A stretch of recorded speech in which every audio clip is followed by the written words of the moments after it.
आदमापूरला जा बेटा, सगळं ठीक होईल. हा व्हिडिओ योगायोग नाही, हा एक दैवी संकेत समज. साक्षात बाळूमामांनीच तुला बोलावणं धाडलं आहे. कारण जिथे बाळूमामाची कृपा असते तिथे मोठ्यातलं मोठं संकट थांबतं आणि भरकटलेलं आयुष्य पुन्हा मार्गावर येतं. मित्रा, आज तू मनातून खूप खचला आहेस, नाही का? जगाशी लढताना, परिस्थितीशी झगडताना तू थकला आहेस. तुला वाटतंय की आता सर्व दरवाजे बंद झालेत, कोणीच आपलं उरलं नाही. डोळ्यात स्वप्न आहेत, पण ती पूर्ण करायला अंगात त्राण उरलं नाहीये. पण तू एक गोष्ट विसरतोयस, ज्याचा कोणी नसतो त्याचे बाळूमामा असतात. हे बघ, जोपर्यंत त्या धनगर राजाची इच्छा नसते तोपर्यंत कोणालाही आदमापूरच्या हद्दीत पाऊल टाकता येत नाही. आणि जर आज हा आवाज तुझ्या कानावर पडलाय, जर हे शब्द तुझ्या मनाला स्पर्श करत आहेत, तर समजून घे की तुझ्या आयुष्यातील ती वाईट वेळ आता संपलीय.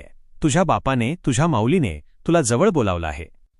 तू फक्त श्रद्धेने एक पाऊल उचल, सगळा विचार सोडून दे आणि आदमापूरची वाट धर.